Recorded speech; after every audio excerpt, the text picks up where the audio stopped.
Hello and welcome to this lesson where I teach you how to paint 80s duck. My name is Tamara and I'm a mixed media artist from South Africa who lives and works in Warsaw, Poland. I got here by teleportation. In today's lesson, we're going to paint this 80s duck. Now, we're going to just paint this character, but the background that he's imposed upon is a very intensive lesson that already exists. If you'd like to learn how to create these backgrounds, I do have information on the free class that's available in the PDF. I want to talk a little bit about 80s duck. Now, he's a duck. How could I not like him? I actually don't like him very much, but I do paint him because he helps me process my career or my corporate career. And this is basically someone in a ridiculous looking suit saying and thinking ridiculous things. I usually paint the specific character. So yes, I've painted 80s duck before. I paint him saying silly things like people buy from people or hustle is as hustle does. And he really embodies to me hustle culture and all the things that I had to take in from my job. Now, he is a cute guy and he could definitely mean something different for you. So you're more than welcome to actually love 80s duck and I don't know, what do you do to things that you love? Hug him, treat him like a nice person. You're more than welcome to treat 80s duck differently from what I do and like 80s duck more than I do. But again, I paint this so that I can just show the ridiculousness of some of the things that I was made to absorb. Something which I feel is really important to say in all of my lessons and all of my videos that I do is that this is time-lapse. Nobody that I know of paints as fast as this. This is a 42-minute lesson, I think, that is condensed into something much shorter. There are varying time-lapsed speeds during this lesson. So sometimes you're going to be watching something really slowly or very close to real time, and other times super fast. I really hope that you bear this in mind as you paint, especially if you're driven by things like efficiency or trying to be as fast as the person that you're painting with, or if you're doing a paint along and you're used to actually painting along slowly. It might help if you pause the lesson, get to the place that I'm at, and then continue. It's good to be efficient when you paint, but if that's your main goal and it's something that's stressing you out instead of, assisting you to grow as a painter, then it's not worth it. And for this specific lesson, I hope you throw it away. Feel free to go your own way. Feel free to turn the duck into, no, not a dog. I love dogs. Some other animal, a goose, which is probably, this could be a goose too. I don't know. Follow your bliss. And if you do, and if you change it, let me know. As you can see, I'm extremely excitable, but I promise you that the voiceover is much calmer. And with that, let's get into the lesson. I have pulled out a page from my sketchbook for this painting session. You could do this directly in your sketchbook or on a background that already exists. I will do a simple background. I just want to cover the page quickly and I want the paint to be applied relatively thin.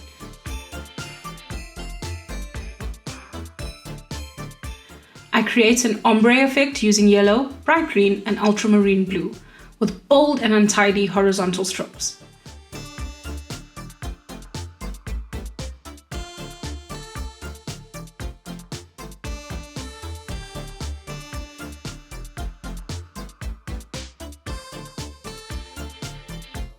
Then I use my brayer to start moshing the colors together to make those layers thinner and make the colors less bright.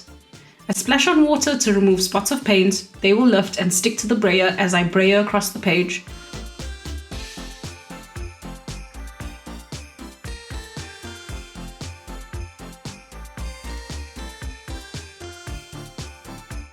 And I also add more water and slop off some of the top layers.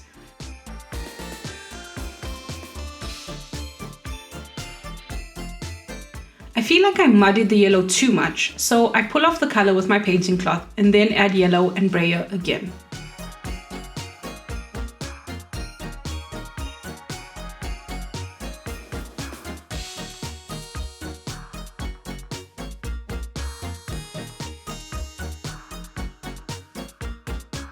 Once that is dried, I'm going to use a purple Pitt pen for sketching out a duck shape. I draw a circle or an oval for the head of the duck. I add a triangle to the side of that for a beak, and I then add 2 slightly curving parallel lines for the neck. I add a circle roughly in the middle of the head circle for an eye and give the beak more shape. I would like the head of the duck to be slightly more square, so I make that change now. To complete the duck, I roughly sketch some ridiculous shoulders, oversized jacket lapels, and a vest-like shape. I wanted to have a bit of an 80s suit vibe. If you don't want to draw for this lesson, you can always use the traceable in the PDF supplied. Now it's time to get the underpainting done. I use titanium buff to cover the head and neck of the duck.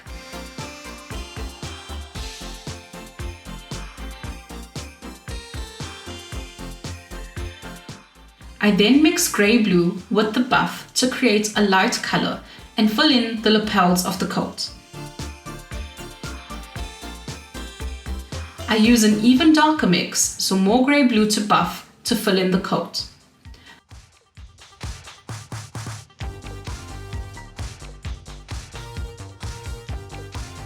I use a fluorescent pink mixed with the buff to fill in the beak and the vest. You will see that my strokes are rough and painterly. My brush is just wet enough for the paint to flow. Before finishing with my underpainting, I want to make sure I have my rough shapes and outlines correct. Is the neck shape following the Pitt pen like I wanted? Are the lapels clear enough from the coat? I adjust it if it isn't to make my job easier going forward. I get started on the beak using Azo Orange to cover it. And then pink where I want some depth or interest. Using the buff, I cover the neck a bit more to create a slightly wetter blending space. I then cover shadow places with a mix of grey blue and buff. That's located under the eye to the underside of the crook of the neck. These are very blendy strokes. They're a little bit short and you can see the difference in colours. Mixing titanium white and pink, I start to go over the vest again. Rough, painterly strokes. I also change the amount of white or pink I have on my brush to give colour variation. The purer the pink, the more it will go towards the jacket where there's a shadow. Something I do when I paint is use touches of colour I used in one place subtly in another. So I add a slight bit of orange into the wet vest. The orange is still in my brush when I mix the purple for the coat. Grey blue and pink make a vibrant purple, which I use to cover the coat. I also dip into that orange again because at this point I thought I would paint an arm. You don't have to do that, but it's useful to know that orange mixed with purple creates a grey which you can use in other places in your painting. Using the pink, I roughly add some strokes to the coat. I have this nice coat purple on my palette and I will use that to add more strokes to the duck. You can see that I'm not repainting the entire duck with one flat colour. I'm touching here and there, or more clearly, placing it along the crook of the neck on the left. You can clean up any over-eager strokes or mistakes, whatever you want to call them, with your painting cloth, or just paint over it later. My painting process is very back and forth. I add something, paint over it partially, add something over that, repeat. I would say it's a very freeing experience where I don't feel stressed out when I cover or recover a spot. I don't feel like I'm wasting paint. I understand that every stroke underneath helps and shapes the ones above. I understand that layers are integral to my painting process, and I really hope that you can feel some of that freedom when you paint along with me here. Now I'm trying to figure out the lapels. Initially, I wanted a color that was light in value, but then I thought about something darker, maybe a dirty violet. I tried to achieve that with the blue and grey, and I also mix in some alizarin crimson, but quickly decide against it. I don't think it's deep enough for me, so I add some black, but the colors feel a bit muddy and too transparent, and I think maybe black would look cooler and make the jacket and duck pop, so I paint the lapels black. You will see me change my mind a few times while I paint the lapels. The end color is more a pinkish grey, and you could go ahead and paint that now. But I think there's a great learning experience to see how painters make these choices and how things aren't always going according to plan. Now, I will put a warm mixture of pink and white on those blue shadows we created on the duck. I am not covering everything, and I will blend it out with some buff and some white.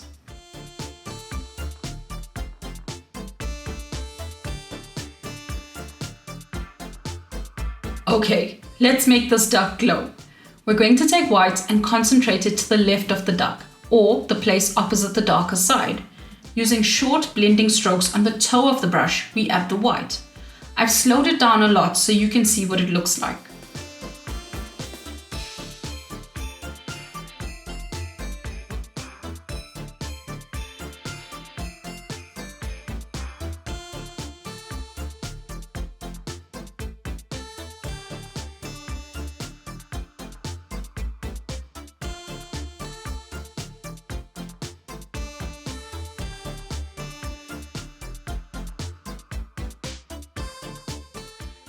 Let's work on the beak a little. Using any of the dark colors on my palette, I create the duck's nostril. I think it's a nostril. And then using the original Azo and pink mixture, I make the color a bit more opaque. I'm going to use Titanate yellow to highlight this beak. I also want to use the colors I paint in other places. So I put it along 80s duck's neck and on the highlight section of his vest. I also add more pink, more blue, again doing the back and forth I spoke about earlier. Here, you witness me struggling with the lapels again. I painted a darker black, but it looks so flat now, and I feel it pulls attention away from 80s duck. Let's call him Gary. Yeah, so it pulls attention away from Gary. So I go over it with some blue, grey, and pink.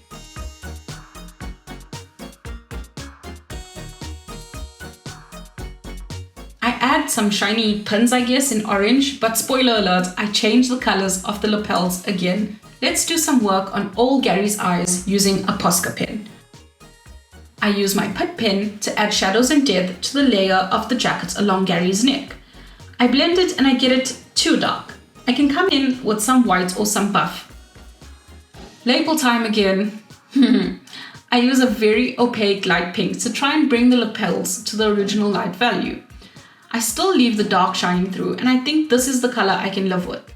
Let's put that pin back on again. I guess it says something like shark, and turn Gary upside down to finish his eyes and the beak.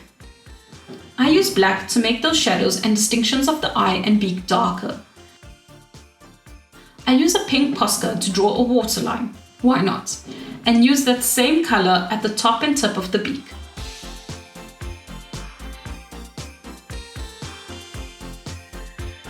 Back at it again with the Titanate yellow, I add and replace some highlights. Let's outline him with more Pitt pen.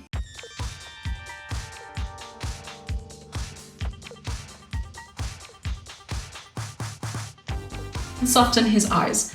I want more shadow in his eyes. All I did was a blue flat layer, so I painted in grey and then carve out the pupil with the blue.